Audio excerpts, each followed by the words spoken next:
What's up, fight fans? I'm J.COTTO. Welcome to J.COTTO's Fight Page. And tonight we have a fight that was very anticipated. I would say it would be the very first big one for 2018. And it's going to be on Showtime tonight, 9 p.m. It's going to be IBF welterweight champion of the world, Errol Spence Jr., making a title defense and attempt against veteran of his era, Lamont Peterson. Now I see this fight playing out as a very, very tactical and competitive fight. Before I even go on, I'd like to say peace to everybody who's uploading and keeping it boxing. Peace to all the fight fans that have stuck, in there with me and following hashtag come back to boxing. And I just want you guys to just enjoy this fight. Now, let's talk about Errol Spence Jr., man. There, of course, you have his fanboys, and then you have his fans. Now, of course, if he gains a victory tonight and retains his title, we're going to have a celebration that's going to be Flomo-ish, of course, and claims that he's number one and all this, and we already know the drill. But at the same time, can we take anything away from Errol Spence Jr. if he knocks Lamont Peterson out or gets a TKO stoppage? I mean, it would be amazing, definitely. But a lot don't they don't look at the other side where it's like, okay, well, we can also make a comparison where Lamont Peterson has a lot of wear and tear. We can do that. We can do that as well, but let's not. See, because that would all be opinion. And the only way it would be fact is if he gets knocked out like within 3 rounds. Now, one of the Charlos is giving him to 4 rounds. I say that's a bit premature. And that's taking a lot away from Lamont Peterson, basically saying he ain't shit. I think Lamont Peterson's gonna hold his own. But we just can't count our chickens before they hatch. Errol Spence Jr. has been doing a lot within the sport of boxing, especially with that victory against Kell Brook. Now let's see how convincingly this win is for Errol Spence Jr. Now I have some words coming from Errol Spence Jr. courtesy of FightHype.com. Let's check it out.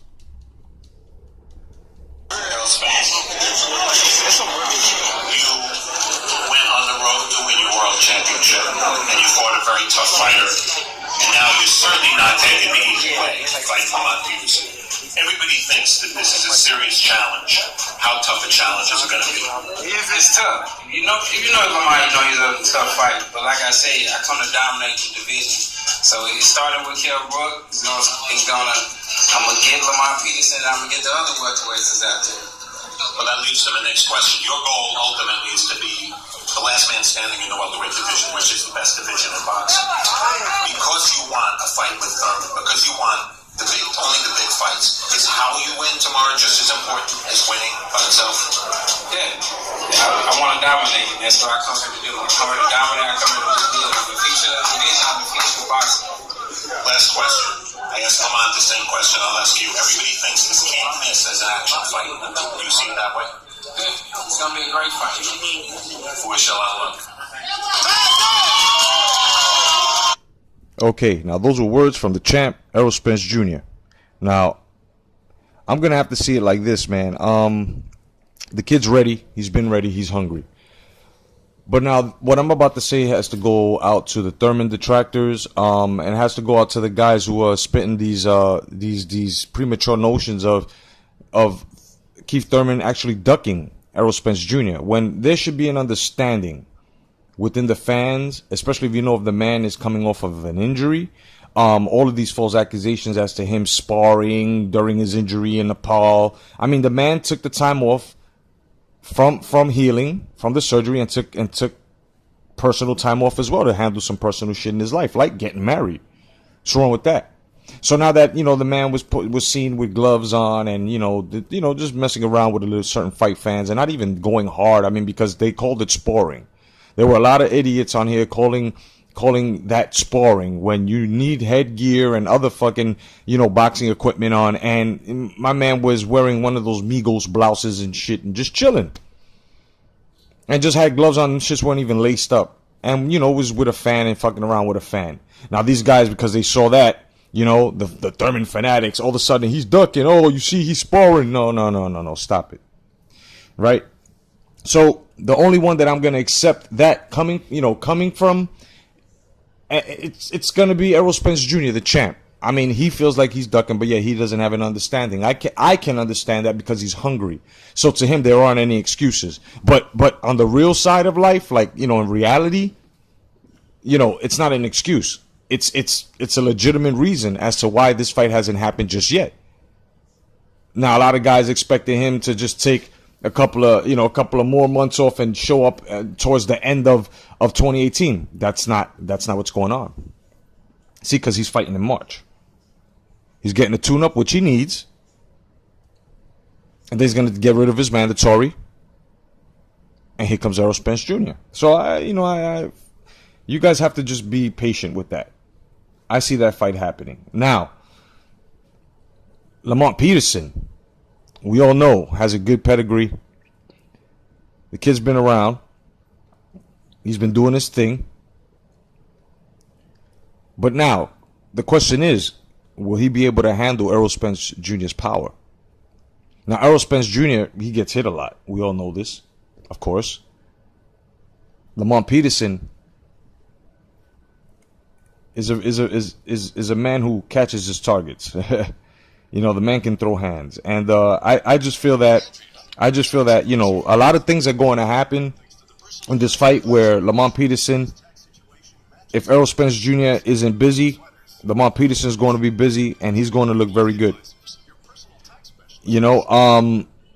If this goes past the seventh round, I'm not saying that Errol Spence Jr. is going to tank out.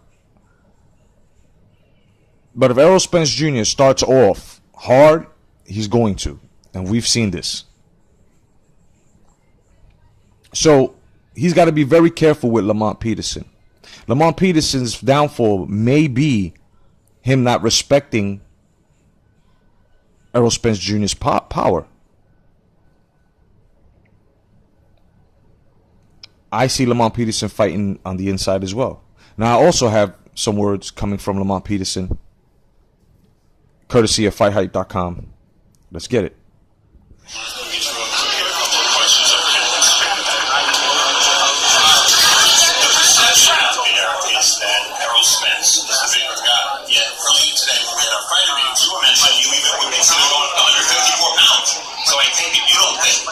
Necessarily has any advantage for you in that show. I wouldn't say that he's not the biggest guy. I just believe that it doesn't matter. It's all about boxing. Again, the perception out there is this can't help but be a really good fight because of your styles, because of your will. Is that perception accurate? I think so. I think we'll both make each other pretty good. So what's going to happen? We're going to win. Okay, now there goes the words, the very hungry words from the challenger, Lamont Peterson. I was supposed to cover this fight, but the press passes for this shit was in high demand. So I'm gonna try to bring y'all, some live coverage on the next fight. But I tried for this one, man. A couple of people I know tried as well, and it was very hard for them to get coverage for this fight. But I'm very anticipated for this fight. This is one of the big bangers for 2018. And let's just enjoy this fight, guys. Let's not throw anything in front of it, man. Let's not fuck around with this fight. Let's enjoy this fight. And let's respect both these fighters, man.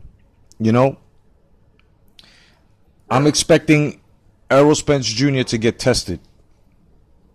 And if Lamont Peterson does not test or can't put up a test for Errol Spence Jr., it doesn't make Errol Spence Jr. the man of the welterweight division just yet. But it can possibly make him the boogeyman of 147, which hasn't been established just yet. Otherwise than that, fight fans, hashtag come back to boxing, hashtag the red gloves, hashtag boxing united. Let's get it. Thank you for joining my fight page. God bless. Stay vigilant. Peace.